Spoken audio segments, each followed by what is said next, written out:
ഈ വർഷത്തെ സമാധാനത്തിനുള്ള നൊബേൽ പുരസ്കാരം ആർക്കായിരിക്കും? ലോകം ഉറ്റുനോക്കിയ ഒരു വലിയ കാത്തിരിപ്പിന് അങ്ങനെ വിരാമമായി.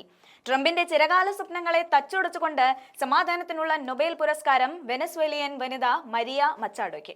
ഏറെക്കാലം മേഘാധിപത്യ ഭരണം നിലനിന്ന വെനസ്വേലയിൽ സമാധാനപരമായ രീതിയിൽ ജനങ്ങളുടെ അവകാശങ്ങൾക്ക് വേണ്ടി പ്രവർത്തിച്ചതിനാണ് മരിയ മച്ചാഡോയെ തേടി പുരസ്കാരം എത്തിയിരിക്കുന്നത്.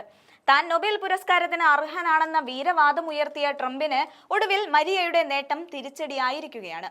സ്വയം ഇന്ത്യ പാകിസ്ഥാൻ യുദ്ധം ഉൾപ്പെടെ 7ഓളം യുദ്ധങ്ങൾ ഒഴിവാക്കിയെന്ന അവകാശവാദങ്ങൾ ഉയർത്തിയ ട്രംപിന്റെ അഹങ്കാരത്തിന് തന്നെ കടിഞ്ഞാണിട്ടിരിക്കുന്ന അവസ്ഥയാണ് ഇതെന്നത് രസകരം.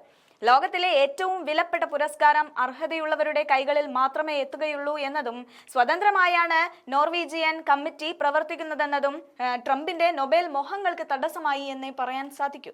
2017 മുതൽ യുദ്ധങ്ങളിൽ തീർപ്പ് കൽപ്പിക്കുന്ന പുണ്യപ്രവൃത്തികളിൽ മാത്രം ഏർപ്പെട്ടിരുന്ന ട്രംപ് അവസാനം നാണം കെട്ടുപോയിരിക്കുന്നു. അന്ന് ഒന്നും ചെയ്യാതെ വെറുതെ ഇരുന്നതിനാണ് ബറാക് ഒബാമയെ തേടി നൊബേൽ എത്തിയതെന്ന് ട്രംപ് പറഞ്ഞിരുന്നെങ്കിൽ ഇന്ന് കഷ്ടപ്പെട്ട് യുദ്ധങ്ങൾ ശുഭപര്യവസാനമാക്കിയിട്ടും ഫലമുണ്ടായില്ലല്ലോ എന്നത് ഖേദകരം. ട്രംപ് UN ജനറൽ അസംബ്ലിയിൽ പറഞ്ഞതുപോലെ മറ്റൊരു പ്രസിഡന്റോ പ്രധാനമന്ത്രിയോ നടത്താത്ത രാജ്യങ്ങളെ ഒരുമിപ്പിക്കാനുള്ള ശ്രമങ്ങൾ നടത്തിയിട്ടും ഫലമൊന്നുമില്ലാതെ പോയത് ട്രംപ് അനുകൂലികൾക്ക് തീരാ നൊമ്പരമായി കാണുമായിരിക്കും.